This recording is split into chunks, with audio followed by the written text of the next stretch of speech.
Hello and welcome to Landscape Photography World, the podcast for everyone passionate about landscape photography. I'm Grant Swinburne and I'll be your host on this show, talking to landscape photographers about their motivations, creative processes, likes and dislikes. This time I'm talking to Ben Mackay about his stunning landscape work. Award-winning photographer and artist Ben Mackay is a Sydney native with a passion for travel and photography. His adventures have taken him around the world, both solo and more recently with his young family. After many years of working in sales and marketing with large brands like RedBull and Coca Cola, Ben took his passion for travel and photography to a new level and ventured into a full-time creative role, starting the Ocean Fields art brand. Ben also creates media for many brands and businesses. With his unique skill set of media creation and marketing, he understands the needs of business and tailors the media to suit each brand. We discuss how his career has evolved and the importance of building a personal brand with clients, the ways social media and NFTs are changing photography, and much, much more. I hope you enjoy the show. G'day Ben, welcome to Landscape Photography World. How are you doing? I'm good. Good to be here. Well, thanks for taking the time. Really pleased you've joined us. And looking forward to learning a lot more about how you do and why you do what you do. So why don't you start with how you got started in photography and, tell us the Ben Mackay story. Yeah, for sure. Okay, so for me, I started dabbling, I guess, in photography. I think as everyone starts with photography, they kind of, pick up a camera and they take a photo of a flower or something like that. So that started with me in high school. So I was kind of interested in just kind of art in general. Yep. And then a photography class came up and I took the class. And I think it lasted about 2 months and the class folded because too many people dropped out. Oh, wow. And then that was the last time I had picked up a camera in any terms of ways of learning about photography for probably another 10 years after that. But I was always interested in photography. And I was definitely interested in travel. And so I kind of compared those two together in the early days, and it was more about traveling and it's just more about documenting my travels in this is around, the early 2000s. But I was working in a corporate job. I was working in the drinks industry for many years. Mm-hmm. And then I had started my own side hustles at home, just doing my own e-commerce businesses, running businesses online.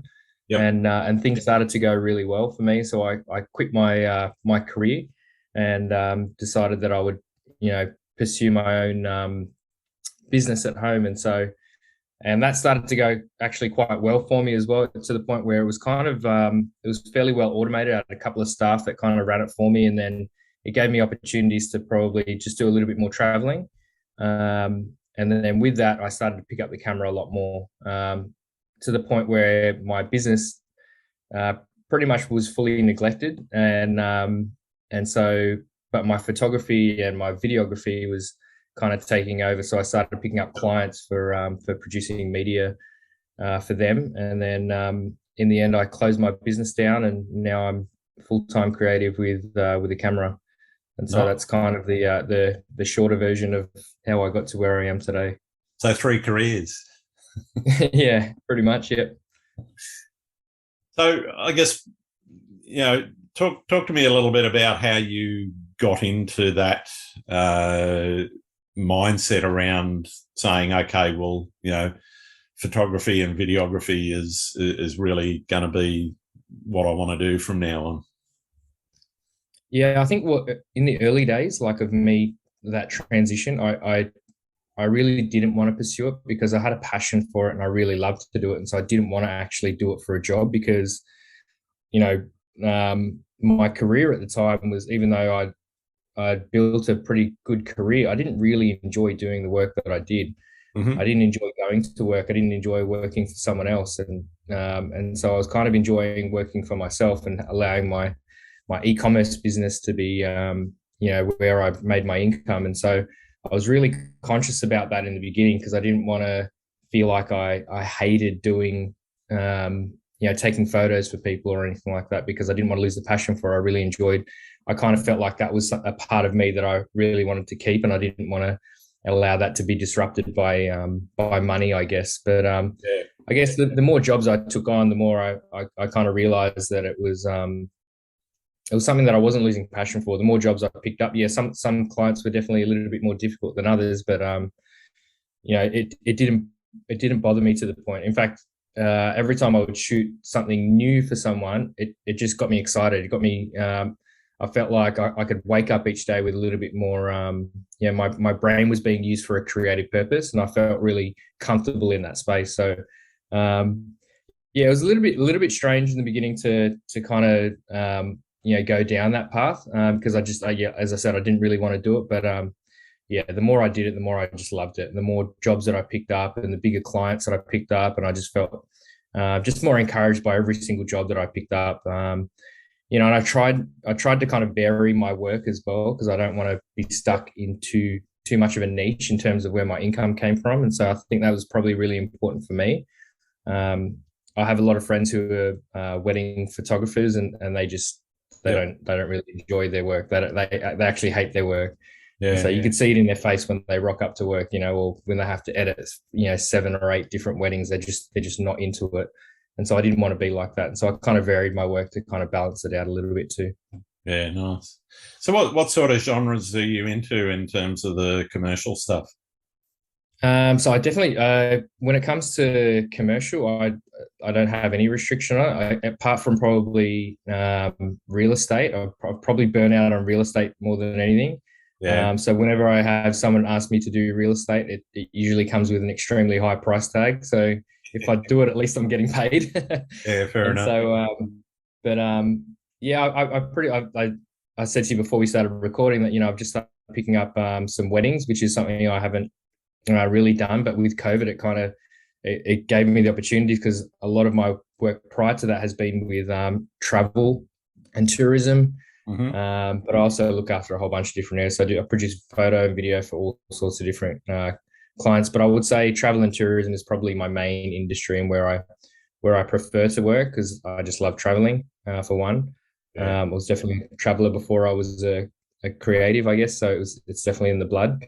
But yeah, I've got a few clients that I do work for a few law firms. I do a couple of small businesses.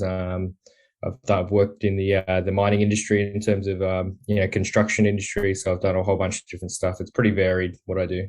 Yeah, right. So you're finding you're picking a lot of that up just through word of mouth, or is it more a concerted effort on your part in terms of marketing and branding? Yeah, I think I don't actually push for a lot of clients. Most of the clients I get come through word of mouth, which is really great, because my previous role in the drinks industry was in sales and marketing. So that was kind of my job. Yeah. But when it came to my creative work, I really didn't enjoy doing that. I didn't enjoy knocking on doors as much as I probably should. And so I've kind of just lent on word of mouth. But I do the times when I do, it's just when it's with someone, or I know that there's a campaign coming up that I really want to be a part of. Yep. Those are kind of the only times where I push the boundaries of knocking on doors and trying to get my my face in front of them so they can book me. But most of the time it's just word of mouth, and I'm happy to go with that. And so it's, I suppose, because my income comes from a few different places. Like I have my own creative work, and I sell my own prints and artwork. Yep. And so, I don't have to push too hard in those areas. I mean, I think anyone who's got a camera and does it for work would probably always love to have a little bit more money. There's probably not as, we're not in it for the big bucks, I don't think. But, so we'd all love to earn a little bit more money. But yeah, I'm glad that I've got a few different income sources that hopefully I don't have to, and if I have to, I will. There's no issues with that. I think I've got a few retainer clients which kind of hold the ship steady, and then from time to time, if I really want to work with someone, then I'll reach out to them. Yeah, yeah. How important do you think it is in terms of developing your own personal brand? In terms of the commercial stuff, but also in terms of the your own landscape or travel work that you're doing on the side of that. Yeah, I think. Well, I mean, I would say for me personally, it's been huge. So being able to have a presence, on certain social media platforms and things like that, and just have the social credibility that comes with is has been huge. It's allowed me to just I guess probably book a lot more clients than I probably would not have had if I didn't have my own personal brand attached to it. So um, it's difficult because I know there's a lot. Like I have a lot of friends who don't have that same sort of presence online, and but they're amazing. Their work is amazing, but it just like sometimes people just don't perceive the quality if they don't have that sort of presence. So I think it's very important if you can to try and build an audience in those spaces because the social proof is just a big thing for a lot of clients, a lot of companies, and a reel or a portfolio of work will help you get there. But there's just that extra little bit when you come with a personal brand attached to it as well. Yeah. Do you think it's becoming tougher now than it was, say, 5, even 10 years ago in social media? I mean, I know a lot of photographers, they're complaining about the shift that Instagram's made in particular to more video than still photos, and they're complaining also that their engagement is dropping. Yep. Do you think that's playing into the difficulty that some people might be facing in terms of getting visibility? Oh, 100%. Yeah, there's like for me personally, like a lot of especially with my own artwork, my own prints, like when my engagement goes down, my sales are directly related to that. So Yep. when engagement's high, I'm generally selling a lot more prints, and when engagement's low, I'm selling a bunch less. So for people who are trying to just grind away an audience and build an audience, it's extremely difficult now. So unless you're able to pivot and start learning how to make really engaging TikToks and Instagram reels, it's a difficult space for you to just publish a static image now. And it's unfortunate. Landscape photography is a bit of a tough ask for some of that too. I mean, Yeah, there are things yep. that you can do, and you can get quite creative. I've seen some amazing stuff in the video space, but for selling still images, I'm just not sure that it's going to be viable for too much longer. I don't know. Yeah, that's right. And I think it is one of those things. It's like I never get too angry. Like I know like there's frustration from a lot of creatives about we don't own these platforms, even though like I have my biggest audience on Instagram. I don't own Instagram, so it's not my platform. Yeah. And so when it changes, like I can be frustrated because I rely on it for a part of my income. But at the same time, it's just like it's something that I recognized very early on, even when I first started Instagram, is that this is not a platform that I can control to a certain extent. And so there's going to probably be a time where that'll shift, or maybe Instagram is being taken over by another thing. Like, maybe TikTok will just completely destroy Instagram altogether because, they seem to be going head to head on a video front. And, like whether or not we all think that that's a good business decision by Facebook or Instagram to go down that path, it's not up to us. And so I've always felt that if it, like I don't own the platform, so if it changes, I have to move with it. I have to move and I have to pivot. I have to change. And if I want to be in the video space and create short form video, then I'll do that. And if I don't, then I'm going to have to find alternative ways to continue doing what I'm doing. But I never get too frustrated because it's just like, well, this is kind of out of my control. I'm not going to knock on Mark Zuckerberg's door and tell him how to do things. I'm sure if collectively the whole world decided to walk away from it, then maybe he would change the way things are done. But, as individuals, I'm not going to complain too much. Yeah, no, fair enough. I guess, it's the right attitude to take. And, the challenge is, if you look at it from a pure market perspective, you just say, all right, well, the market's changed or is changing, so you've got to pivot and adjust to how that market is being, dealt with or marketed within, and yeah, exactly right. A lot of people, that are looking at it from a professional perspective, unless they're actually, thinking in those terms, they're likely to kind of get left behind a little, maybe. Yeah, that's it. And I think and I think that is the case as well. I'm sure that there was, I don't remember it that well, but I'm sure that there was a lot of film photographers back in the day when digital came around, where they were like, no, Oh I'm not yeah, gonna move to that. That's, it's not pure enough, and so, making that shift for a lot of people, it's the same thing. There's, even with drone technology, like I fly my drone quite a fair bit, and a lot of people are like, no, the images that come out of these drones are not like, I'm shooting from a helicopter and nothing but. And so yeah, I yeah. just feel like, there's certain things that are going to move, and if you don't move with it, then you may get left behind in certain spaces. Yeah, no, I think that's 100% right. So, what is it that you're chasing most in your photography? And I'm talking here, I guess, more about your own creative work rather than the commercial side of things. It's a good question. It's very open to, like I feel like for me, it's always about the experience of the moment. Like it's never about like, I never think about like just chasing a certain shot. I mean, sometimes I do. I think we should all strive or have a list or a bucket shot list that people talk Sure.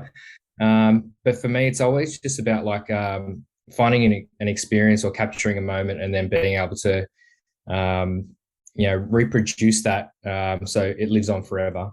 So that's kind of what I'm looking for. And I generally like to, because a lot of my personal work is very like pastel colors, and I definitely like to soften my colors up a lot. So I try to give it a certain feeling and a certain emotion that you can get when you look at my images. And so I'm more chasing just producing more moments to have more of an emotive response rather than a scene or a or a specific shot.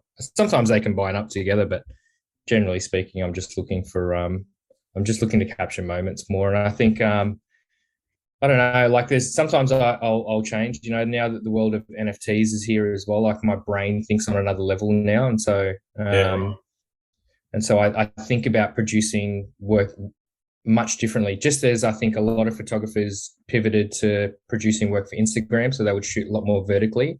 Yep. I now think a little bit differently again when now that NFTs are a thing. I feel like this is a really great way to have people see your work, because I think as all creatives, we want people to appreciate the work that we produce, but also be rewarded for that in terms of and supported by that by people purchasing it as well. Yeah, right. And so so now I think about that. I think about how can I translate the personal work that I do into some sort of collection that will live in a gallery somewhere, or may work well as someone who's looking to collect, and so I definitely think that way. And I'm starting to think less about shooting vertically and more about just what will work from a collection point of view, or Yeah, okay. an artistic point of view, rather than what's going to work well for a certain format or platform. Sure. You mentioned your use of pastel colours. Would you say that's sort of the main style flavour, or or is there a specific feeling that you're aiming for in your work? Yeah, I think like the use of color is definitely a big part of what I do. It's I guess it's just a portion of it. It's probably what people probably recognize most when they see my work. And I think early on, like even from my own personal style, like I enjoyed producing work like that, but I also thought about it from a point of view, like as I grow, like I want people to recognize what I do.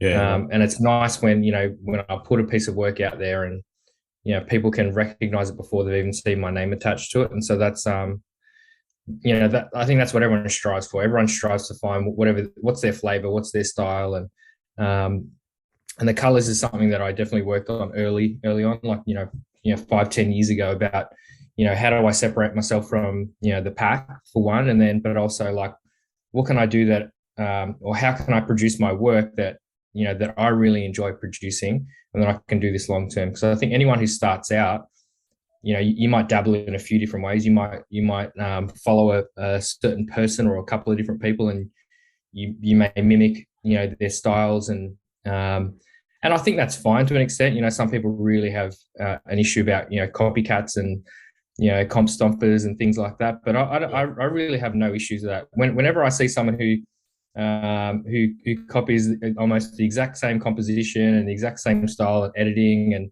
and the flavor of pastels, it actually makes me feel a little bit good inside. Where some people get really offended by it, but for me, I feel like if they haven't, for me, it clearly looks like they've just copied straight from me. So for me, that's very flattering for me, and I think that's the right way to look at it, rather than get angry and approach people. And I've seen people reach out to others saying like, how dare you just straight up copy me or whatever it is. But I don't know. What are we going to do about it? There's nothing we can really do about it. I mean, it's not like if and I know you don't do it a lot, but if you were taking a shot of Sydney Harbour Bridge or the Opera House, how are you gonna tell somebody they can't take a shot of that? No, that's right. Millions of photographers that came before me or anyone else that have shot it too. So No, that's right. And you have to go back to the guy that originally shot it back in 1932 when it opened. Yeah, that's exactly it. You're all stomping on my comp, Yeah, that's exactly it. And so I feel like as well, it's not like I haven't done it before either. I've had the inspiration from somewhere too. Nothing's new. It's just reinvented, I guess. And so, and I think that's important too. I look at people, and if they're just straight up doing exactly the same of everything, then it's like, okay, well, you're not really pushing your own personal boundaries here. Absolutely, yeah. Your motivations here are probably they probably sit somewhere else. So for me, I might get inspired by someone else's photo, and all I want to do is build on that, and that's how we all become better. We look at something like that and we're like, how can we put our own twist and flavor to it, and how can we make it our own? Absolutely. Because as you said, people look at the Harbour Bridge all the time, but it's the ones that can separate yourselves from everyone else is where they take their unique take on it. They wait for a certain weather moment, or they wait for a certain event to happen where they can capture it the way it's never been done before. It's still the same old bridge, it hasn't moved, but you've done something different with it, and I think that's how we improve. That's how we all become better. That's a bit unique, and that. Yeah. So what do you think you're trying to communicate with your photography? I don't know. I feel like with me, I just I don't even, sometimes I don't even think about what I'm trying to communicate. It's more just I'm just trying to produce things that make me me happy, I guess. Mm-hmm. Yeah. And so I think in turn, if I look to please myself first, I feel like that's where I'm probably producing better work. I think the times when I start producing for other people or for engagement or for things like that is where I probably find myself in my own mental rut, and then I feel like I don't have the creative juice flowing again, and I feel like I'm hampered by that. So I try not to. I think we all go through these demons that we battle in terms of are we good enough, or I can't. I can't do anything, or you look at everything you've done and you say I hate it. I can't. Everything you do is not good enough. But I feel like if I just produce, yeah, that's it. But I feel like if I just produce for me, hopefully, what that'll communicate to other people is, just something especially for my personal work. The personal work I do is really what I'm doing is just trying to create scenes where people can feel an emotional attachment to it. They can feel relaxed. In terms of my print sales, I think a lot of people who purchase from me have told me that they either have an emotional connection to the location that I've shot, yep, or they've got emotional connection to the image itself. And so if I can just produce those sort of feelings from people, then I feel like that's, and if I'm producing it for myself first, I feel like someone else hopefully will relate to that too. Yeah, right. So when you're going out and about and thinking about a shoot, are you planning it intensely before you get out and you've got a kind of shot in mind, or are you just sort of expecting to find something and let that inspire you on as you go? Yeah, I think I definitely try to plan some things, and then I leave room for just like seeing something in the moment. It's one of the reasons probably why I really enjoy drone photography, because I mean, you can try and plan as much as you can, but you're never going to be, 100 meters in the air to kind of like just look at something. And so in my mind, generally, like if I'm flying somewhere where I haven't flown before, you can look at Google Maps and things like that to kind of give you an aerial perspective. But most of my drone work is never really from a straight top-down bird's eye view. Most of my drone work is definitely trying to capture a little bit more lines and depth. And so usually I shoot on a little bit more of an angle. And so that's generally hard to plan for. And so in my mind, I might think that something is, there's a composition or there's a certain shot that I want to take. And so I'll plan for it, and I'll plan around the weather and and the time of day and things like that. But I always leave room to be creative or to be able to spot something in the moment, because I think if we over plan it, then we might miss those moments, and we might miss, I think for me, especially, like some of the best moments that I've ever captured is around ones that I've planned, but not planned to get. So the ones that I've shot and that I'm the most happiest with are the ones that I found in the moment. Right. I mean, sometimes there isn't. Sometimes there's ones that I've planned for months, and I've just been waiting for the right conditions and everything to kind of come in and align, all together at once. And when it does, it's very, very satisfying. But for the most time, I'm always trying to do a little bit of both. I think if you don't plan anything, which is fine, I think, it's okay. But I think especially when you shoot commercially, you kind of have you've got no choice. You have to plan, especially if you're on a time based or you're shooting an event based type of thing. You just definitely have to plan to make sure you're on top of it. But if you're shooting personally, you can be free, I feel. But I try to do a little bit of both, because it allows you to be organized, but at the same time allows some creative juice to flow, and hopefully you pick up something that you never saw, you never anticipated, and you can kind of just I like it when my brain is working, like when I'm at a location or I'm at a shoot or doing something like that, and I see all these different compositions just come to me at the same time. That's really exciting, and I feel like I've got no time. I'm working against light here. I want to get these 3 shots. I want to do that, and like I've now spotted something else. I really enjoy that rush. I think it's a rush that we all kind of crave when we're out shooting. So definitely, I try to do a little bit of both. Yeah, nice. With the commercial stuff, just give us a bit of a glimpse into what sort of planning you're going into. Obviously, there's, as you said, with an event, there's got to be timing involved and that sort of thing. But, beyond that, what sort of things are you actually thinking about for a commercial shoot? So generally, like it's I try and look at a bit of a holistic view when I come to shooting for like commercial clients. So generally, I like to start with what's the purpose of why they're shooting certain things. So like if there's a marketing aspect to it, like obviously, generally speaking, if you're shooting commercial, it's for them to add to their bottom line. And so I try and look at what their overarching marketing plan is and how do we support that. So rather than just go in there and try and produce nice shots, I try and shoot to the brief, I guess. And so sometimes your clients won't let you know that. They'll just say, hey, we need you to come and shoot some things. And then you just kind of have to work it out for yourself. But I try and liaise with a commercial client well before that to understand their full marketing plan and how we fit into that picture. And I think when you do that and you get to understand a commercial client, then they see you as a little bit more valuable than just a trigger finger. And so you're not just there to just take the photos and just be told what to do. You can actually producing a body of work at the end of it. You're part of the creative team, I guess. No, that's right. Yeah, you're part of the whole marketing process, and I think then you can be a lot more valuable to them. And then, generally speaking, I find that if you're able to do that, I've found that most clients will come back because they know that you understand how things are done and what they like and what they need.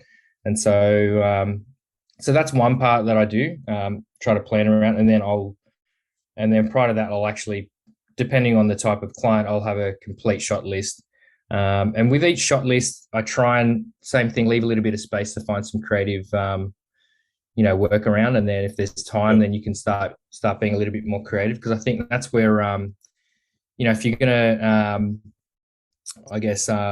under promise and over deliver, these are the parts you can do it with. Because usually with a shot list, then that's where, there's an agreement between you and a client.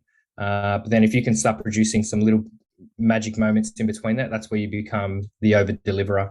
And so I feel like if you can leave some space in there for some creative, work, then you can get around that as well. And so that's generally how I do it. With each different like event-based stuff, you got to be a little bit more time-based, I guess. You got to make sure you're, if you need to be somewhere and you need to have tripod set up, you got to be completely all over that. Or if you've got an assistant there, you got to make sure that they're doing the right things for you, or whatever it might be. So you're not lagging behind, or you're not being unprofessional on the shoot. So, and then another thing you might just like, I generally have all of my gear and everything ready, like a day or two before. I have everything planned out, ready to go. And if I have to create even a physical paper where I've written everything down, then I'll do that as well. But I know a lot of photographers don't get organized until like the day of a shoot. I mentally get prepared like probably over a week before, and then generally a day or two before, everything is ready to go.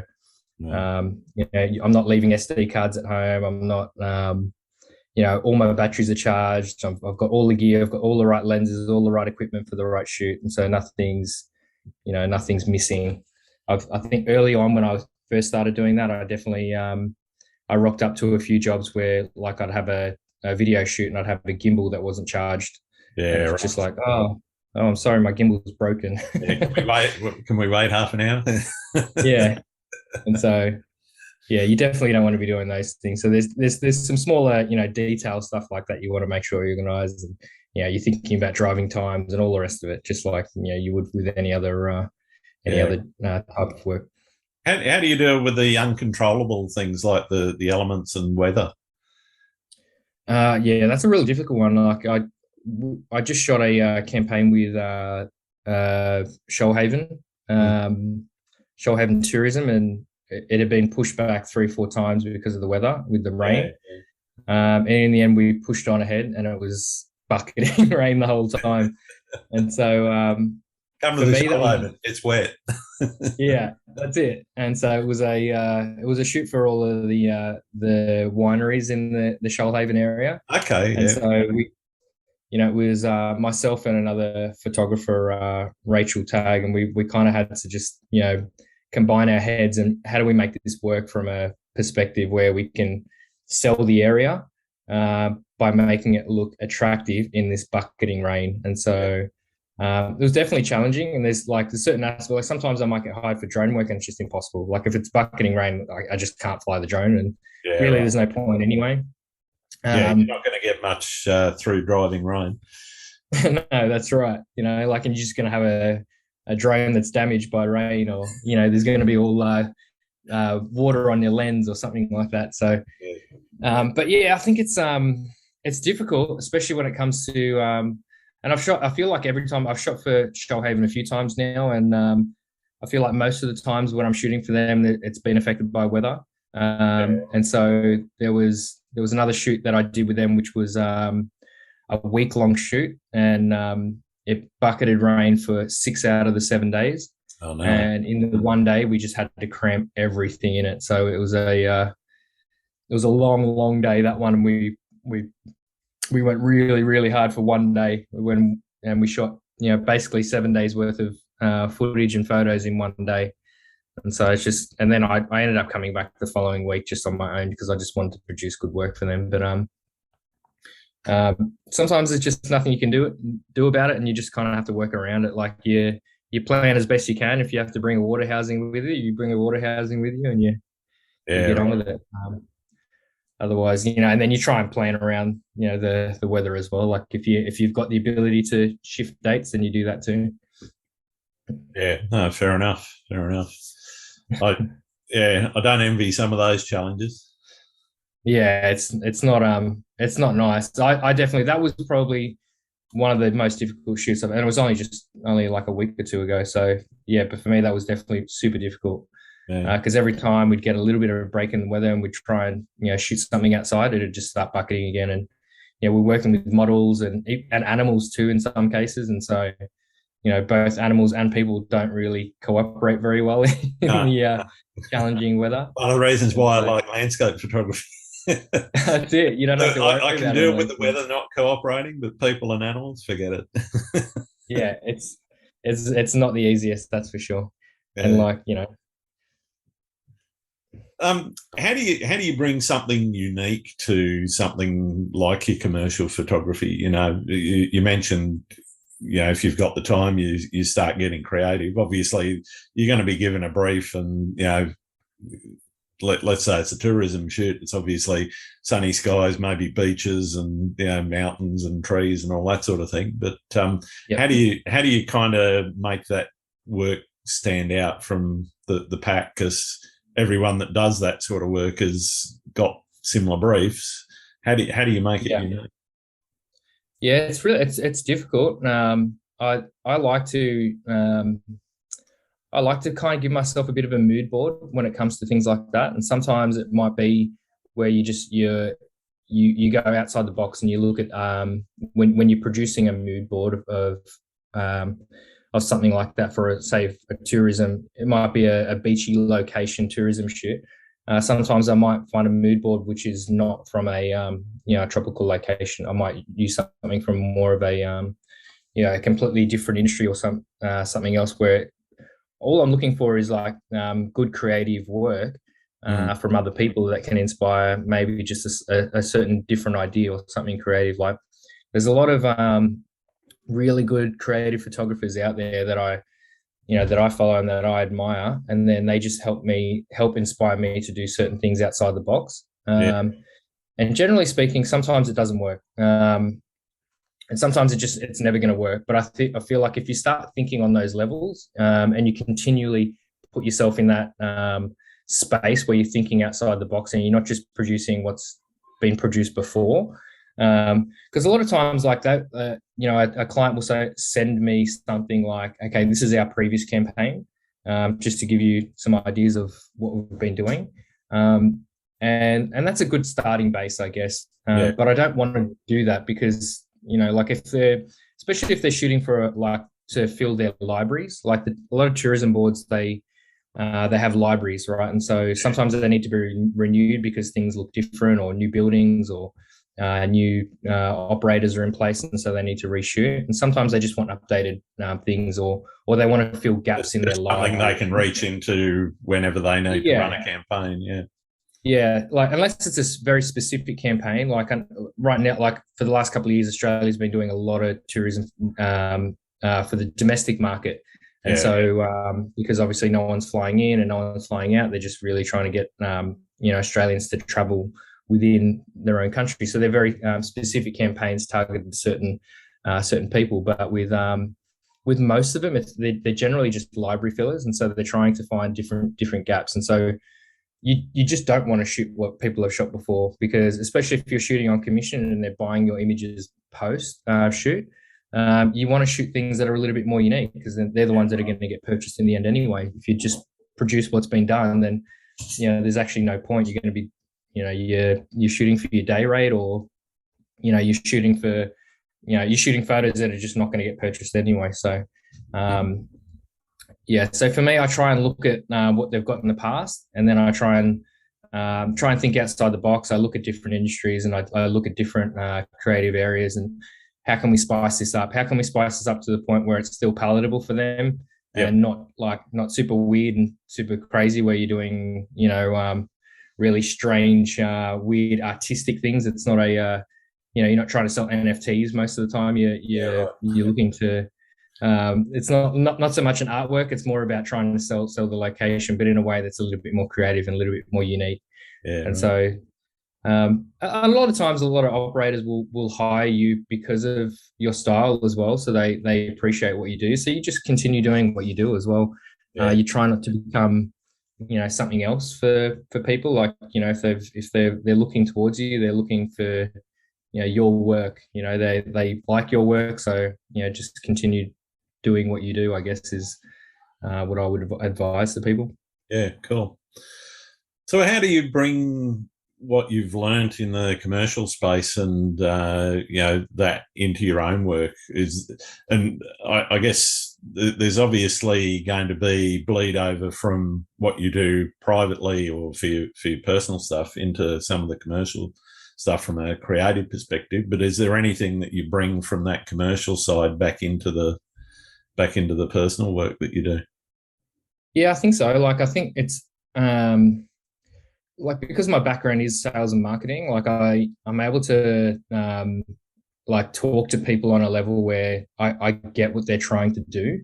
Like, I often find like I'll see another photographer's work for like real estate's a really good example. I think I find some people who produce certain videos for real estate, like they might be young teenage kids that are just starting out, and these real estate agents are looking for someone to produce some cheap good videos for them for their houses or whatever that they're trying to sell. Right. What I often find is sometimes I might see, and I'm only bringing this example up because I'm looking at buying somewhere at the moment, so I've been looking at a whole bunch of different real estate videos, but I can tell they're being produced by people who have never thought about living in another home before, because sometimes they'll focus on taking photos or videos of like a pot plant or a certain portion of the house, which makes no difference to me. Like, I don't want to see that. I want to see what this location, what the house has to offer. And so that they're kind of missing the brief. Yeah, it's a beautiful image to include in the video, but it doesn't have any bearing on.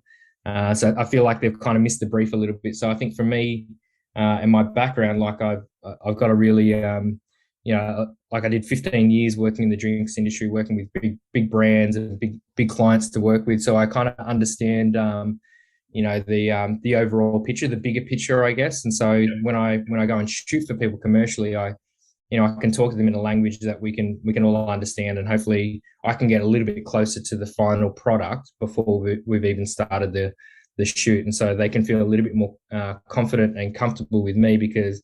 And I personally don't feel like I'm rocking up going, I don't know what I'm doing here, because I'm a little bit confused on what exactly they want. Yeah. I think my background there has definitely helped me in that regard. So I can really understand briefs better, and I can understand what I can deliver for people. And so I think apart from that, maybe, I don't know, I feel like my I don't know. I think that's probably my biggest thing, just like understanding the overall picture from a commercial point of view. But from a personal point of view, I think I just get like how to I guess create my own brand is definitely one part of it, where I understand I can see opportunities where I can maybe tap into a larger audience or build my brand in a certain way, and I'm being a little bit more strategic the way that I approach things like that. And then the way that I might be able to sell my own artworks as well. I think there's definitely a whole bunch of tools that I've picked up in previous careers that have kind of contributed to hopefully building a bigger and stronger artwork business as well. Yeah. Okay. There's a lot of talk in some quarters about needing, I guess, to have a story that either goes along with a piece of work or with your career. How important is that to you, or do you see it as not being important at all? I'd say both. I think it's super important in certain areas, especially whenever I do film work for a client. I'm always looking to create a story. I'm always trying to take people on a journey through video. With photo, it's kind of like the beauty is in the eye of the beholder sometimes, and so people can create their own stories around that. Or if there's a series of images, then you can start to tell a story with it. But and depending on the industry and the space, I think sometimes the story isn't needed. Sometimes people just find their own story with, especially when it comes to artwork. Sometimes I just allow that to have a life on its own in the people's eyes who are viewing it. But yeah, from a video perspective, I think it's essential.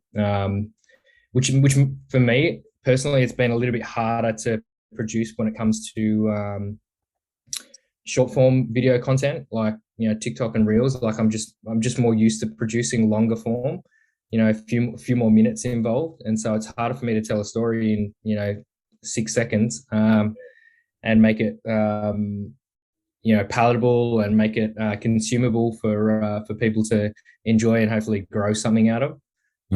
So it's been a challenge, definitely, doing that sort of thing. But I think it's important, but I also don't think it's super essential as well. Like especially from a photo perspective, I think photos just have their I don't know, their way of breathing life into certain people, and some people get it, some people don't, and that's okay. Yeah. But I don't know. What are your thoughts on the whole story? Argument? I get where some people are coming from, and I think some people are really good at expressing themselves graphically or photographically, and the image itself stands on its own without any words, alongside it. But I also see, some people that are really clever at wrapping, some verbiage around that image, which can certainly add to it. For me, it's been something I guess I've sort of struggled with about how much I do and how much I don't do that sort of thing. I mean, to be honest, I'm probably a bit lazy, particularly in social media. I might say, here's the shot, here's where I took it. I might even put some technical detail. Here's the camera, here's the settings I use. I don't go much more than that. And then, if it's Instagram, maybe a bunch of hashtags, but I don't put a lot of time into, but you see some people's posts, and every post, it's like an essay. That's it. And I think sometimes it works, and I think it can work the other way too. Sometimes. I think if the story is organically there with it, then it makes a lot of sense. But I feel like sometimes less is more when it comes to photos like that. When you try, I agree. It shouldn't be forced, because if it's forced, then it's it just looks inauthentic. It doesn't feel right. No, that's right. And I've got this saying where I feel like even the dumbest people have a pretty good BS radar. Like if you're trying to sell something through a story, then people just have this ability to kind of just pick up on it very quickly and say that doesn't make sense. Something's a little bit off here. They're really just trying to sell something that's not there. So I just find if that's the case, it's probably just better to go less is more and just leave the mystery in the image. Let your image do the talking, and hopefully there's enough there for people to really appreciate. If there is a story there, and it's always been there, it will ooze through there, and it will combine with the image that you've produced too, and they'll both sing together. I don't know. I feel like I think it's situational, and it's each story will have its own space, and some of them don't need to be told, I think. 100%. I got to say, I have seen some really good ones where somebody's expressed the experience that they've been on, to get that shot. You see some people that, they might hike 20 or 30 kilometres into the wilderness and climb mountains and pitch a tent beside a lake or something. And, for me, it's interesting when you see those sorts of shots, which are, and whether it's a grand landscape or a more intimate scene where, someone's found some moss on a rock that they want to, take a shot of, for me, that hearing about how you got there, I mean, for me driving to Bronte Beach and taking a shot of the rock pool there, I don't think that's going to be terribly interesting to anyone. But it'll be like, I got 3 sets of traffic lights, and I got a red light at all of them. no one's gonna, almost missed sunrise. But I mean, even when I do, go on a hike and go on a bit of a trek, I'm usually not going too far off the beaten track either, but that's just me, but I know for some people that do that adventure style photography, it's probably a bigger thing, and and something that can add to the work. Yeah, I think. Well, I mean, like for just to give you an example, a specific example from me, like there's one shot that I do enjoy shooting a full moon. That's one of the things I really love shooting, especially if it's happening at sunset, because I just like it works with my pastel colors. Yeah, and yeah. so and especially on the East Coast, where we live, it's like there's a really unique opportunity because the sun sets on the other side, so you get the reverse sunset pastel colors if it's a cloudless sky, and then a rising moon would be nice and yellow on the horizon. And so there was a shot that I'd been planning for probably over 2 years actually. So it's a shot of a full moon with a surfer in the foreground, shot with a long 600 mil lens, or at least 400 mil. And so for me, it's a shot that I plan, and obviously a full moon only comes around every once a month-ish, right? And so and then it usually doesn't always fall at sunset, and so there's only probably like a handful of those each year. Now, if the weather doesn't work out for you, then you're just shooting a dull cloudy sky, and there's no moon at all. And so for me, this specific shot that I wanted to get with a foreground subject in the water with a full moon took a lot of planning, but for me, it took probably I'd say probably 6 or 7 attempts, and almost every time the weather just didn't play ball, or I couldn't get a subject in there, and it just ended up being a full moon on the horizon, and that was it. And I couldn't get all of those things to line up. And so by the time I ended up getting that shot, for me, even though maybe a lot of other people might look at that and feel like, okay, yeah, it's a good shot or whatever, but for me, the story behind that was like a couple of years of planning almost, and the effort, a good many months of yeah, and then a good many months of like attempts, and then every attempt coming up short, just nothing there, just me waiting for the moon to rise, and then nope, it's not there, couldn't get it on the horizon, too many clouds. There's 1,000 meters of cloud in front of it, so you don't get it. Yeah, or the surf's not up, so there's no one in the water, so I can't get a good foreground subject that I'm looking for. And so for me, then just nailing that shot in the end for me was like extremely satisfying. And so because that one just took a long time, so there was a bit of a story behind that, but the shot itself is it's not a story. Like, I mean, there is a little bit of a story because it's a good shot, I think. But for me, there's a lot more attached to it. And so some people will understand it and some people get it. I think the more technical people that shoot photography can understand the planning that goes in behind something like that. For most other people, they can just appreciate being a great photo. Yeah, absolutely.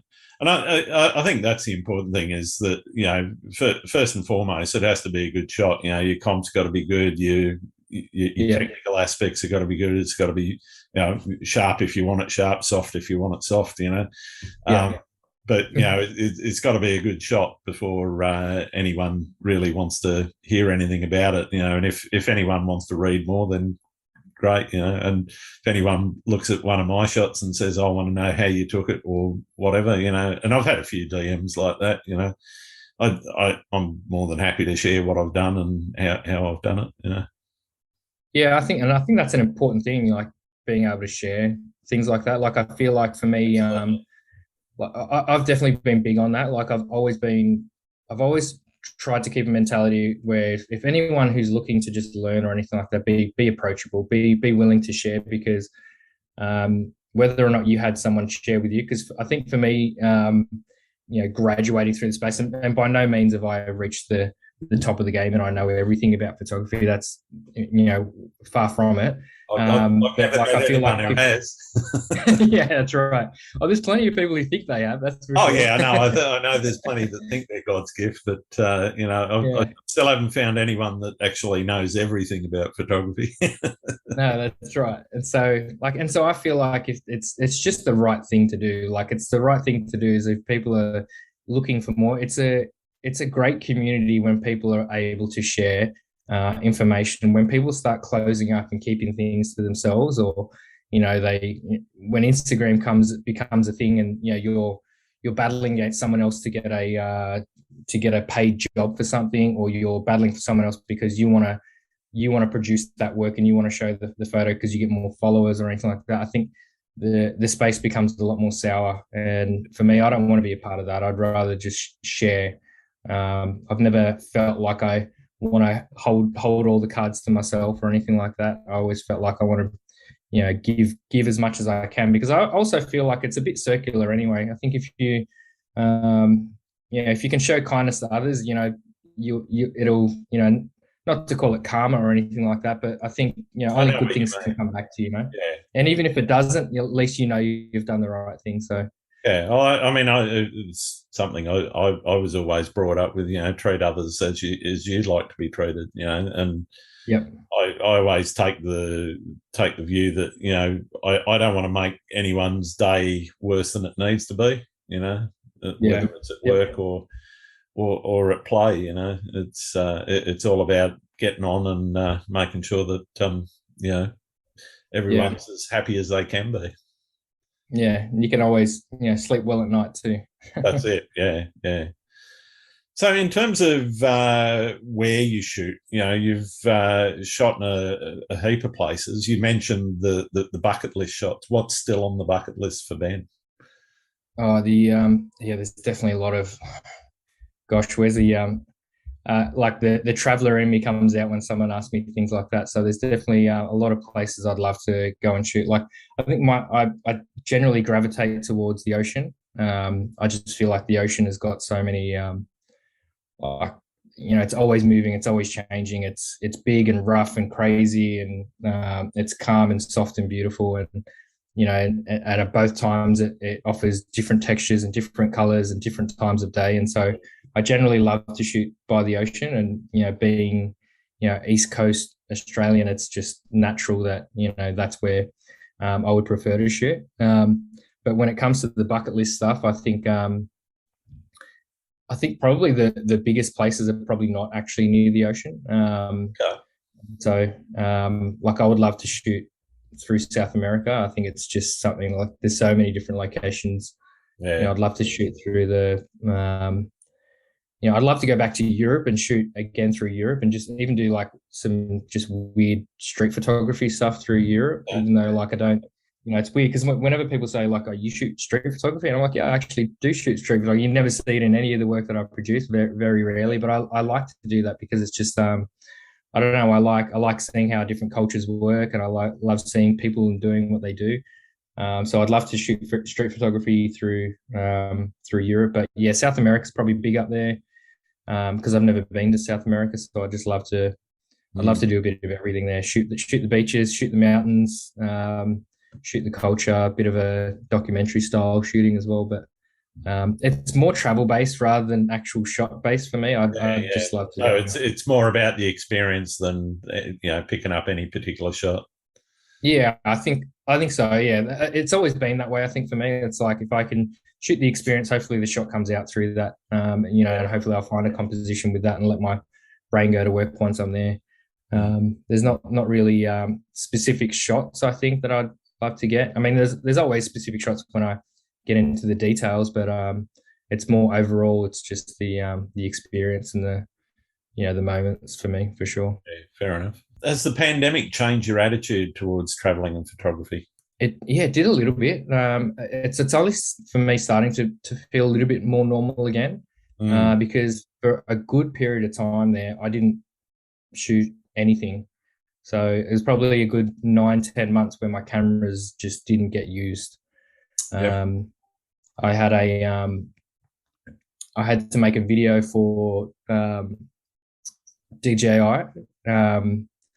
for a product that they were doing, and for me, picking up a camera to produce that video was really strange, and then I almost felt like, is this even something that I even want to do anymore? Like, so it was definitely a really strange feeling, like, producing that video, because I felt like, well, they're paying me to make this thing, but I don't feel like I'm the right person anymore. I feel like I've changed because, I'm not used to doing this. I felt like I definitely felt a lot more like just a really weird amateur making the video again, because just having so much time off, And it really made me question a lot of things. So I'm not sure if everyone else was in that same view. Like I did a couple of like home shoots with my kids just to kind of like have a bit of fun at home. And that was okay, but you know, there was no pressure on that sort of thing. But when I was hired to do something professionally for someone, it felt really strange. Like, and I wasn't like, it literally made me question whether or not I actually should be doing this, because I'm like, I don't think I'm good enough to do this anymore. Yeah, wow. Just purely because I've had so much time off and I just didn't feel comfortable. I didn't know, like, I kept on second guessing everything that I was shooting. I'm like, does this look right? Is this even something like, you know, this is a big brand I'm shooting for. They're going to hate everything that I produce because I don't feel good about it at all. You know, these are the questions, these are the things that are rolling around in my brain. So I felt like, but it only took like, you know, once we came out of lockdown, like, you know, a couple of weeks of shooting again, where I felt like I'm back in the groove. Allowed my brain to start just ticking over a little bit, shoot a few more things, shoot a lot more personal things, like, you know, go out to the beach, just enjoy the beach a little bit more again and shoot things like that. You know, I started feeling a little bit more comfortable with it. But yeah, definitely was a little bit strange. I'm not sure how, you know, other people are feeling. I don't think I've spoken to anyone about that before. So I don't know how everyone else has felt. Like, have you asked questions to other people? I have. I've asked that question a few times, and some people are, you know, they talk a little bit, not so much about a similar experience as yours, but, you know, certainly having that time out from traveling in particular, they've reassessed, you know, and I've spoken to people that have said, well, they've decided to actually focus either on their local area or just Australia, or, you know, wherever they happen to live, or whether they're, you know, actually more anxious and, you know, G'd up and anxious to get back out there, you know. And so I've certainly had a range of responses to that. But I haven't had somebody say, oh, they sort of lost a bit of confidence, you know, during that period. It's an interesting experience of yours, I guess. Yeah, it was. I mean, in saying that as well, like, I mean, that was what happened. That was probably like midway through last year. Where that kind of was like that was a feeling that I was having. But then in saying that, this year, like, coming out of lockdown, and then the international borders opening up, and then I, you know, had an opportunity to go over to the UAE to just for some like influencer style like travel influencer work with Abu Dhabi. And I was so eager. Like in my mind, I had all of these different ideas of how I wanted to shoot things, how I wanted to shoot locations. And it was like almost the completely opposite feeling of how I did, you know, midway through last year, where I felt like I don't know what to do. I'm second guessing everything. But over in, you know, going to Abu Dhabi, it was the complete opposite. I felt like I had all the confidence in the world. I just didn't have enough time to shoot the things that I wanted to shoot. Yeah, right. I was just so eager. I was jumping out of my skin. I think just the opportunity to travel again was really exciting, and I think that's what really contributed to that. Whereas I think the work I had to do with DJI was like, I could only do it at home. We were still in lockdown at the time, so me producing that, and I think that really did not help. You know, if I had the choice, I would be going to a location where I could produce the work and make it work. And that really hindered, like, my brain just wasn't working. Like, I think having a few months, and I had COVID too. I just had COVID as well, so that didn't help. So I think everything was just like really contributing to me feeling like I have no confidence, as you said. Like, I just didn't think I could do anything. Yeah. And so, but yeah, it's come full circle, and I feel really good. I'm really enjoying shooting again at the moment. Like, I'm enjoying shooting for clients. I'm enjoying shooting for myself, whereas I definitely didn't feel that way, you know, probably this time last year. Yeah. Well, I think this time last year was certainly a bit of a struggle for a lot of people. You know, it's one of the reasons why I started this podcast, because I was in a lockdown where I couldn't go more than 5Ks away, and I'm in suburban Sydney. That it's not the most attractive place to shoot, certainly not the style that I like to shoot. And that's right. Well, that's the same with me too. Yeah, I probably could have got creative, or more creative than I was, but I thought, well, I'll actually lean towards something like this instead of picking up the camera. Yeah. So I think like it may have given a lot of people like inspiration. Like maybe some people felt like a little bit discouraged, like I did in the beginning. But I know a lot of people. Like I've got a few friends who are musicians, and their brains were just exploding with Yeah. creativity. They were creating music that they were just doing things and experimenting with things and just making things that they'd never would have had the opportunity to because life was just too busy. And so it just allowed people to be, at home and alone with their thoughts, and their own creativity was able to then, produce magic for some people and some different creative, outlets. Yeah, And right. so that was exciting to watch people do that. That was pretty cool. Yeah. So what's your favourite place to shoot? And don't have to give away exact locations if it's a secret, Um, like just in general locations, Yeah, it's got to just in be. general for your own work, obviously. Yeah. Yeah, I mean, I'll give a few locations. I don't care. As I said, like I've always been happy to share certain things. So um, it's no surprise that I definitely like shooting coastal areas. I love shooting the beach in general. It doesn't really matter, which beach or which country, as long as there's an ocean involved. I'm always feeling like at home around those areas. But in terms of specific locations, I really love.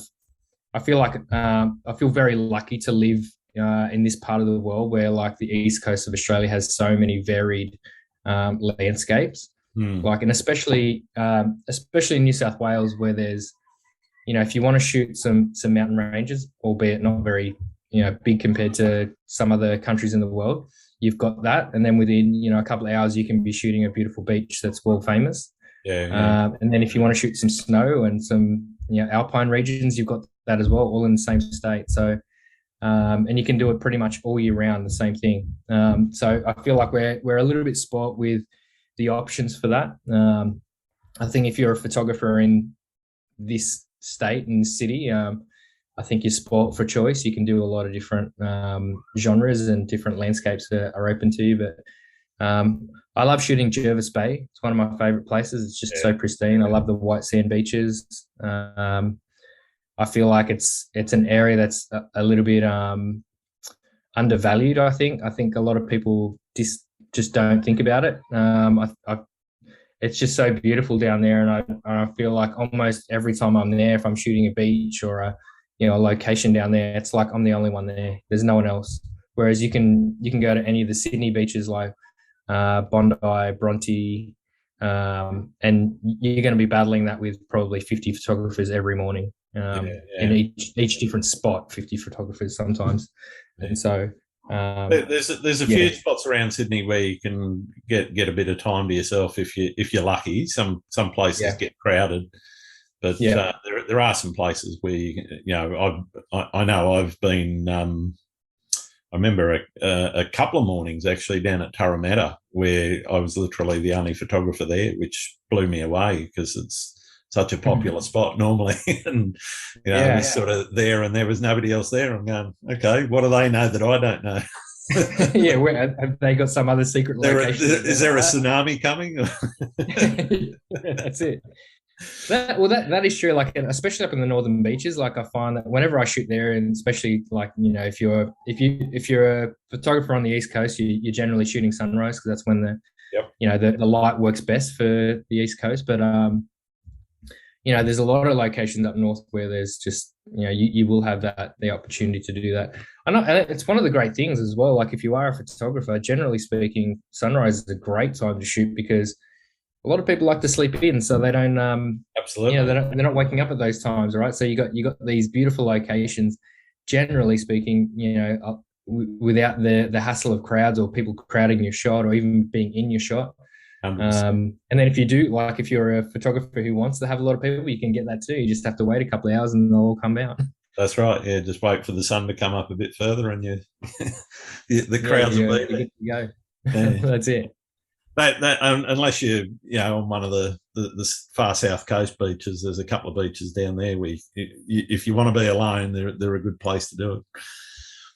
Oh yeah, that's right. One of my friends, I've got a few friends lives down there, and every time Josh Birkinshaw, whenever I go down and shoot with him, like I usually just stay at his place and we'll go shoot another early morning or something like that, and it's usually just us two, and we can go to 3 or 4 beaches, and there's just no one around, That's not a it. single person. Maybe the odd surfer every now and then, but almost just exclusively to yourself. And even during the day, like you can go to the same beaches, and there's just no one there. Yeah, yeah. It's I've pretty been on wild a to few think about. beaches middle of the day with nobody else there, and it's a really interesting experience. I find that it's just something about being in that sort of environment on your own. It gives you a real, even if you're not that far from civilization, it just gives you a real Yeah. wilderness feel, I think. Oh yeah, it does. Like I think there's some, I don't know, there's some sort of meditation that you can channel yourself into when you go to these places and you're just alone. You're alone with the ocean, or you're alone with the mountains, or you're alone Absolutely. with nature itself. Like there's just something about it. I think we're very, very lucky to live in a country that's just so large that it offers. You don't have to actually go too far away. You don't have to travel hundreds of kilometers to experience that. And so Yeah. yeah, it's super strange because some of these places we talk about are just so beautiful. It doesn't make sense that no one's appreciating it on a daily basis. There's just Absolutely. sometimes there's just no one there.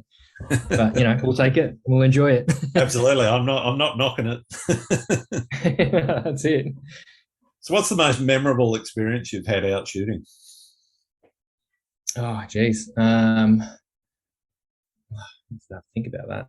I think it's always like I like to shoot alone a lot. I think it's just for me, waking up early in the morning and then maybe driving somewhere and having this experience. A lot of the times I'll if I'm driving out somewhere by myself, I'll have like either have like nothing on the radio. I won't listen to anything, or sometimes I'll listen to a random podcast or something. But usually early in the mornings, I just kind of like to be alone with my thoughts and just cruise out. But and I think there's benefit to doing that and just shooting. And I'm haven't said a word for like 5 hours, just me and my cameras and me just doing my thing. I think there's benefit to that. But I think for me personally, it's always been about whenever I've gone on a photography specific trip with friends, I just feel like there's just nothing better. Like you've got like a small community of people just out there looking to be creative and doing the same thing, and they've all got the same feeling as you.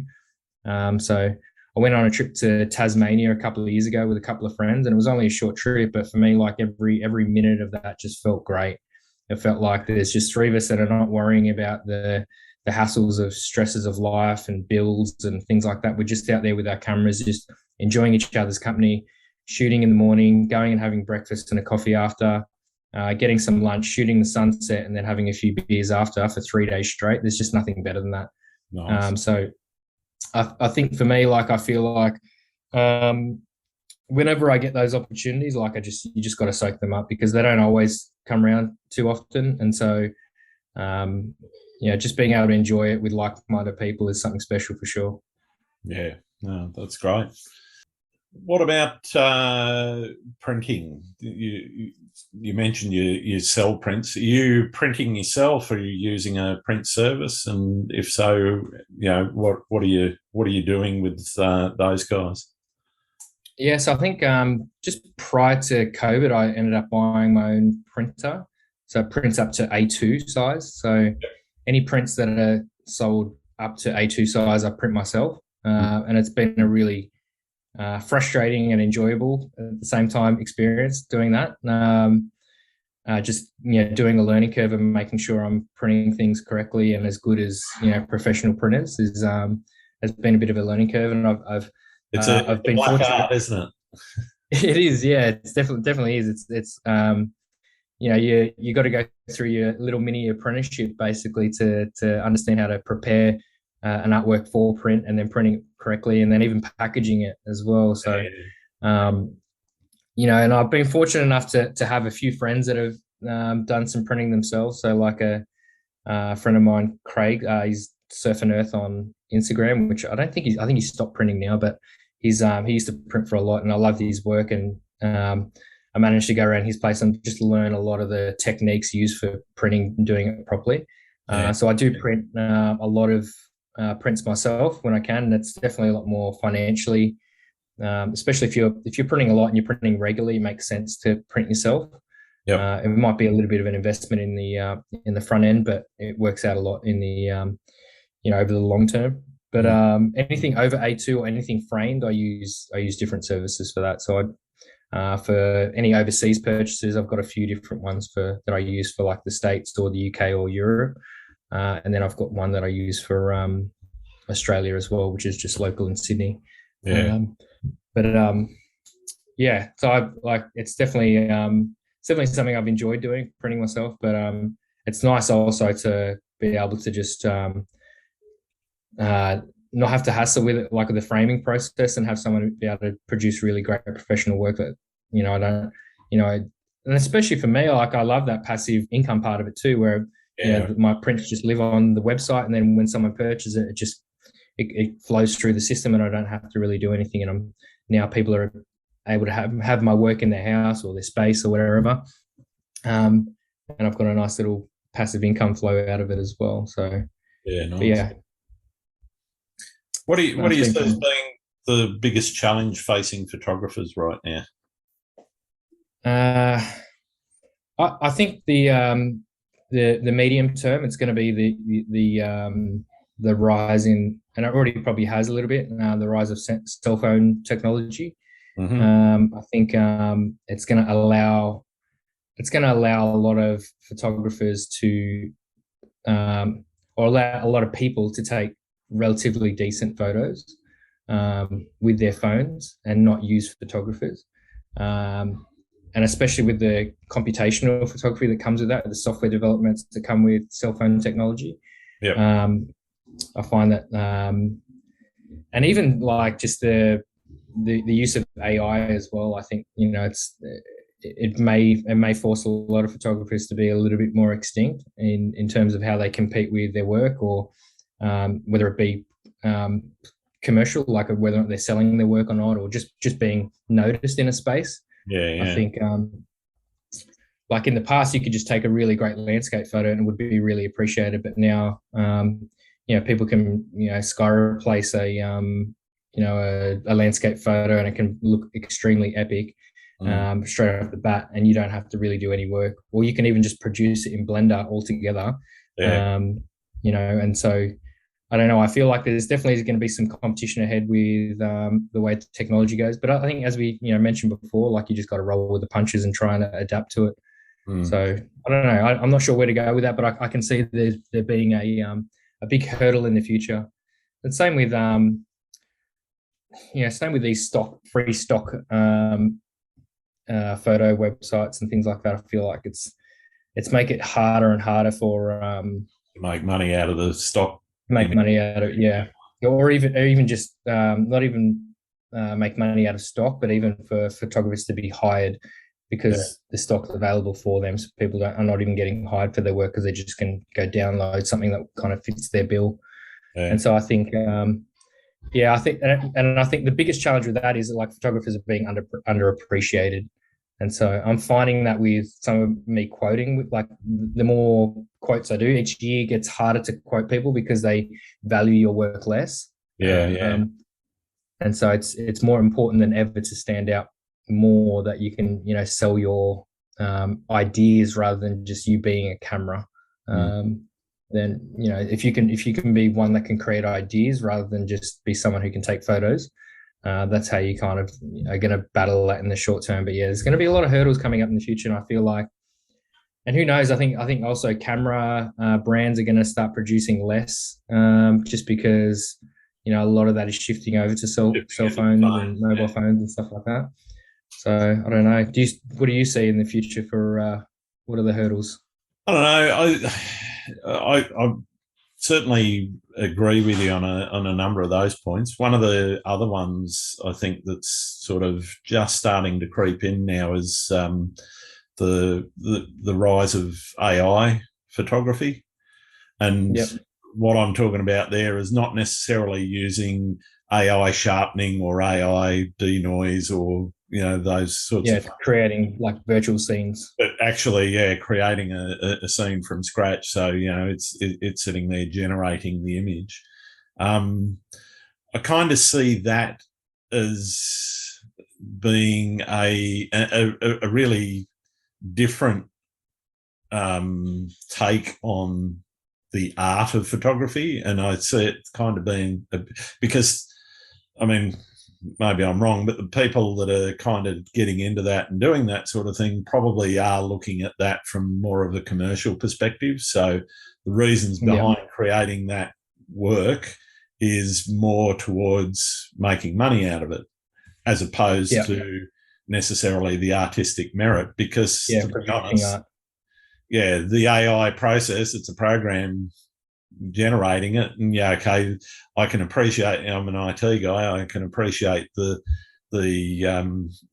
technology and the art that went into the technology to develop that piece of work, but it's kind of, I look at it kind of through squinted eyes going, I'm not sure that I buy that it's actually art, you know.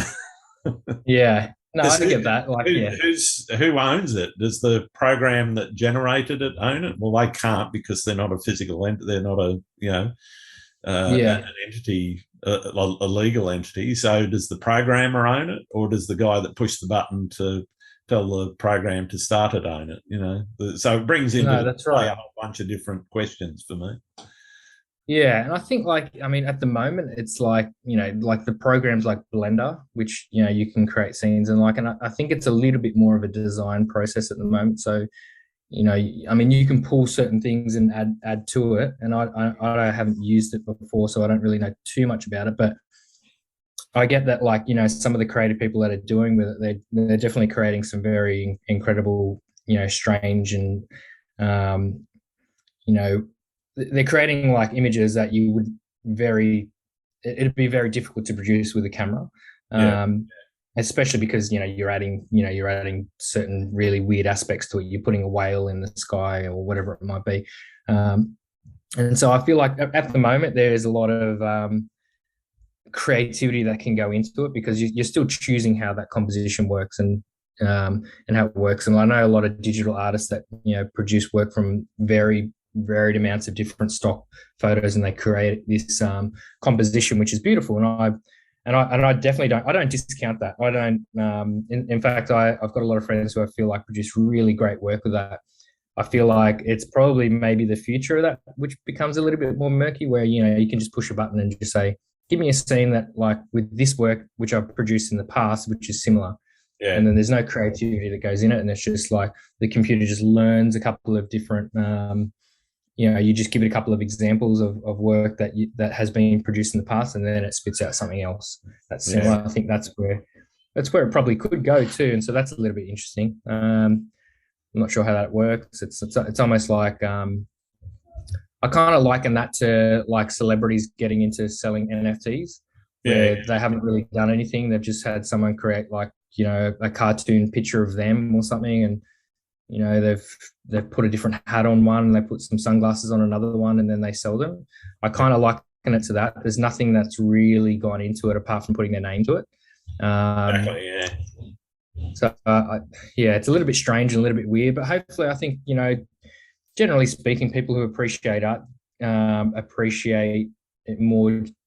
You know, like, as we said, some people appreciate just looking at a piece of art, but I think for the majority of people, they understand the, you know, there's a little bit more to it. I think if you're just doing a one-click piece of art, I can't see people purchasing that for any vast amounts of money,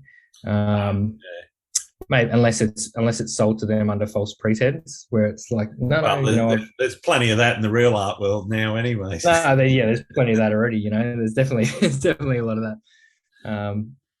But yeah, so I think, you know, there'll be some pretenders that come out of that as well. But I think maybe some, you know, as I said, like, you know, it was the same thing when people shot film before. You know, they probably didn't view people shooting on digital as true photographers. They just, you know, you can get, you know, 20 photos wrong and not even care about it because you can delete them all, you know. And so then there's no true process there. And so, like, and I still I don't discount. I don't look at it the other way, going, you know, you're too old for this technology. Well, I feel like there's a lot of digital photographers that have moved into film, so, you know. No, that's right. It's definitely coming full circle with that now. Like, a Yeah. lot of people just love, they love the film look, I do wonder. I mean, there's a I'm vibe at to an it. age where I started with film, and I do kind of wonder whether it's just that sort of vintage nostalgia kick that, Yeah, I definitely every think it's 20 or that. 30 years, or, something from 20 or 30 years ago becomes popular, and, a bit like, mind you, vinyl music, that was a thing that was all you had when I was around as a That's it. kid. And that's sort of kicked on, and it's developed its own life. And I think, to be honest, I think beyond that, that's probably that particular genre has gone beyond, just the nostalgia kick out of it. But yeah, I do wonder sometimes with some of the film photography thing, whether it's just cool to have an old Pentax or an old Olympus or whatever, and be shooting 35 mil. Yeah, I'm sure. I know that there's definitely some diehard film shooters out there, and Oh, you know, definitely. I, I I've thought about it like a few times, but like at the same time, like I don't know, I feel like my life's just too fast paced for me to. I lived through I doing it. enjoy I don't shooting want at. to do it again. Yeah, that's it. Well, that's the thing as well. Like I enjoy shooting at 100 crappy photos that I'll never use. That's I right. feel like if I take that over to film, I'm spending needless amounts of money that I don't want to. Exactly. So Yeah. I don't want to That's waste. where I I am. can still produce the film look with digital too. So if I want to go that way, I can go that way too. Yeah, I mean, it's certainly not a cheap thing to do. I mean, I've still got my old Minolta and a couple of lenses, and I use them occasionally, but to be honest, it's just bloody expensive, and Yeah, it's very expensive. I just don't see the point in doing it when I can do. I find that I can do more with digital. Myself anyway, and it's, I mean, even in the digital space though, you do have the people that are, sort of that purist. I've got to get everything in the one frame, in the one exposure, and it's all straight Yeah. out of camera, or as much straight out of camera as possible. But Yeah, no image stacking, no HDR, no yeah. Which no is great. camera. That's a skill in and of itself. If you can get that technical side done, and you're doing absolute minimal editing, all power to you. But I also see it along similar lines. You look at Ansel Adams, who's held up as the grandfather of landscape photography in the film space. He was Yep. doing composites back in the 40s and 50s and so forth. So, Yeah. you know, Yeah, well, that's it. Like, but I think that's the thing. I think if people get too, like, too snobbish about the way that yeah, you produce art, and it's probably one of the reasons why I can still appreciate people who produce digital art, because it's just a different space, and it's like I feel like I don't want people to, have a go at me because maybe I over edit my colors or something because of and they were like, well, that's not realistic of the colors. And I'm like, well, I'm not actually trying to be realistic with the colors. that's I'm right. actually just trying to produce art that I That's a appreciate. artistic choice that you make. Yeah. And so, and for people who don't do that and who do minimal editing and, they want to have it exactly as the eye saw it on the day or the time when you shot it, I'm like, power to you as well. So, Yeah. because I definitely produce that type of work as well. Like a lot of my commercial work kind of looks a little bit more closer to that. So, You a want lot it of my to. commercial clients don't want, they want to, they don't want to have a pastel scene when they're just trying to convey, something else that's more commercial for them. That's right. I don't want to produce if you were a real estate photographer and then you just start, softening the colors of a house, and then someone gets there and goes, "This is not the same color house that I just saw." Like it's not about that. So it's, Balls very when I looked at it. situational. Yeah. So yeah, I just feel like I don't discount anyone who produces Yeah. however they like to produce it, and a lot of people appreciate it, some people don't, and just Yeah. that's to each their own.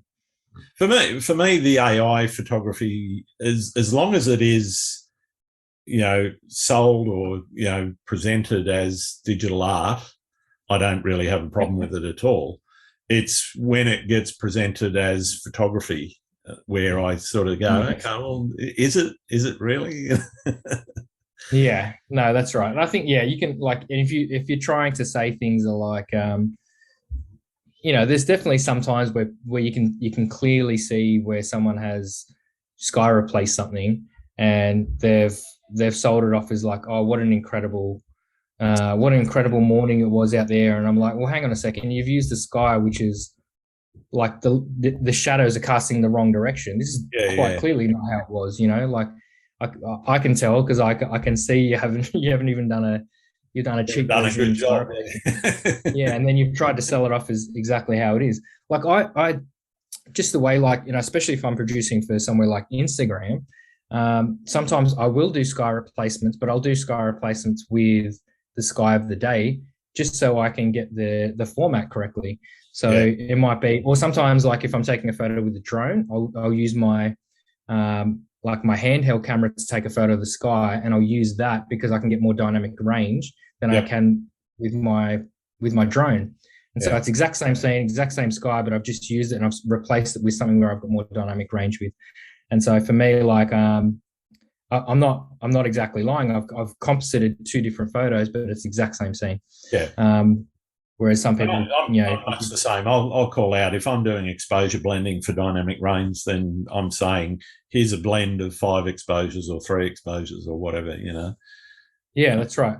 And I wouldn't even care if you didn't call that out. Like I think if it's the same scene, I think some people won't even read the caption, Yeah, that's right. They don't. But if you're trying to say no, there was there was this perfectly formed flying V of ducks coming through this scene, and and they just so happened to go through the full moon, which was also happened to be right when the sun was in the sky as well, like and an epic sunset with lightning in the photo as well. Like you're starting to just as a whale was breaching in the foreground in the that's right. Yeah, I think that might be a little bit much, and so, but I think people are just producing work and trying to palm it off as realism when it's not, when it's quite clearly just a composite of whatever. It's when people are being inauthentic, that's when it becomes a problem, I think. Yeah. Like I do enjoy people who can blend the two together to somewhat like where it's not so completely, it's not just fantasy, but it could potentially be a real scene, but it's not. Like there's a photographer that I follow, and he does a lot of digital work with his work, and it's just beautiful. Like I think his name is Noir or Noise or something, Nois. And some of his scenes are just quite clearly they're not real, but he makes them look incredibly well blended.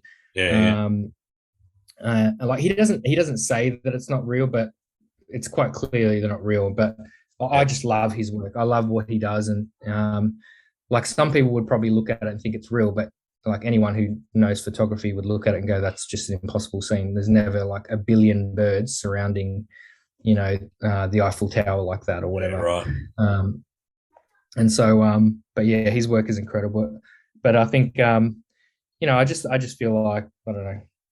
Don't try and be something you're not, and try and sell it as that. Like he doesn't try and sell it as like this was an amazing scene. Like he doesn't write in his caption, "How lucky am I to experience this?" Like he doesn't do that either. So, what do you like to do when you're not out shooting? I like to play sport, like a bit of a soccer player, so I enjoy playing soccer. I like I've got three little girls, so they definitely keep me on my toes for a lot of things. I just like to travel. So sometimes when we go away on trips, like there'll be days where I just won't pick up the camera, or if I do bring the camera, it's more to just capture memories and not really to produce anything.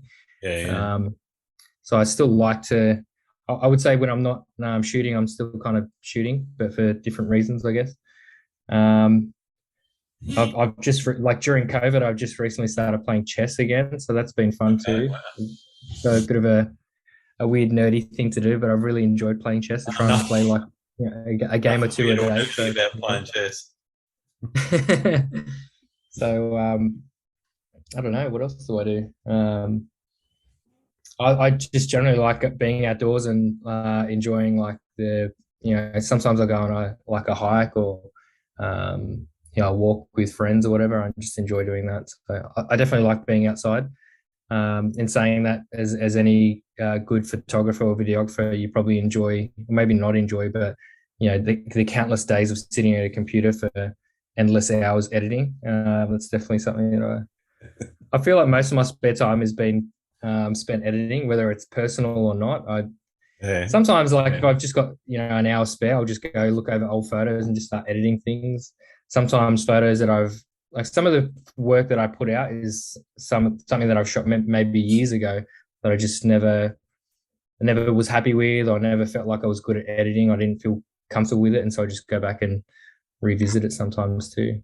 So Yeah. it's, like, for me, it's definitely part of the process for me. I like editing. It's half of what I do. Yeah. I think Yeah. it's where you bring photos to life through the edit. Yeah. I'm much the same. I think if you, depending on how you shoot and how you want to create, understanding the editing process and enjoying that process is, if you don't love that as much as you love getting out shooting, or nearly as much, then it's going to be very hard to be a photographer unless you're into that minimalist editing sort of, or all straight Yeah, camera sort of genre. and that's fine. I feel like people who edit minimal, I feel like, are missing out an opportunity to be creative, because um, Absolutely. Yeah. and that's fine. Like, I'm not judging people for that, but like, for me, like, I really enjoy looking at a raw image and deciding what I'm going to do with it, Same. and then taking it to different areas. And sometimes I'll even produce a couple of different versions of it, and then I'll mull on it and I'll sit on it. So one thing I like to do, especially for whether or not I'm not sure if I want to put this out into the world, is I'll put that image on my phone screen and I'll just leave it there until I feel like, and each time I pick it up, when I go back to revisit it, I look at my phone and I realize, did I enjoy looking at that for the first time again? I haven't seen it for many hours or whatever. And if it constantly stays that way for a few days, then I feel like, okay, I'm really comfortable with this. I'll let this go out, or I'll I'll look at it again and I'll realize, no, it needs a little bit more editing. It needs something different, or like maybe this color is not quite right. And it's taken me a few times to look at it separately to understand that it's not right, and then I'll go in there and adjust it. Or if it just doesn't work, I'll just remove it and it goes back into the pile, and I'll revisit it again in a couple of years. Yeah, cool. Are there any particular photographers that you find inspirational at the moment that you think I should be talking to? Oh, you should be talking to. I don't know who you've spoken to, actually. I Oh, wonder who's on your list. Have you spoken to mainly Australian photographers? no, Or you spoken it's to? been a You said you mix. spoke to them. Yeah, Yeah. it's been a mix. I've got some people from the UK, the US, and Canada. Quite a few New Zealanders as well as Aussies. Um, Um, it would be good. Probably the Salty Wings guys would be a great chat, actually. okay, They've got some really, like. Do you know the Salty Wings guys? I do. Yeah, I follow on. Yeah, Yeah. So like, Jumps, I feel like, is a great guy. Like, he's yep. we've got the same birthday, which is always great because we Okay. wish each other happy birthday every July. Um, yeah, Jumpal is a really great guy. I feel like I can chat to him for hours on end. Every time we catch up, we're just we chat forever. Yeah, He's just right. got great thoughts on everything. Like, he's got a really good brain for photography. Does a lot of commercial work, as well as, they're quite a successful duo of art print specialists. So Yeah, they definitely, they produce great location type artworks for everyone. So they're probably one of the bigger groups in Australia selling prints. yep. But they also have a really good eye for general photography, landscape, commercial, the whole lot. So yeah, and I think they're just very insightful. They understand the commercial aspect of things. But they also get they also get the art and Jump's eye for detail in certain things. Like his photography is definitely very different to what they produce from a commercial point of view in terms of their artwork, their print store and everything like that. So his work is, he loves to go through these different fantasy, different types of scenes and vignettes and things like that. So I think that'd be great to chat to, whether or not it's both of them or individually. Who else? Josh Birkinshaw is a good one. I don't know if you've spoken to Josh before. Oh, yeah. I can't hear you. Are you on mute? Or am I on mute? Sorry, I went on mute. I got a bloke here doing some work and he's drilling wing, so I'm trying to take the drill out. Yeah, I've spoken to Josh before. He was on an earlier episode. Oh, yeah, good stuff. And then I don't know. There's a few like from a landscape perspective. There's so many good ones. Yeah, there's so many good people out there. Yeah, no worries. All right, well, I got one more question, and it's probably about one of the most important issues facing photographers of all genres, but mostly landscape photographers for some reason. Do you like pineapple on pizza? I like pineapple. I do not like pineapple on pizza. Okay. I'm not in saying that, I've eaten it before and I've dealt with it, but I could go either way. But if I've got a preference, it's no pineapple on pizza. I'm not staunch about it. Some people will they'll fight to the death on it. I'm not a fight to the death on it. I'll eat it if I have to, but if I choose, I'm choosing not to have it. Fair enough. So you're not ordering a Hawaiian. No, I'm not ordering Hawaiian. No, I'm not. How about you? Are you a pineapple on pizza person? If it's there, I'll eat it. If it's not there, it doesn't bother me. So yeah. It's not something I'd order. Yeah, that's it. All right. Well, thank you very much for taking the time to talk to me, Ben. It's been great getting to know you and learning a lot more about how you do what you do. Where can people find your work?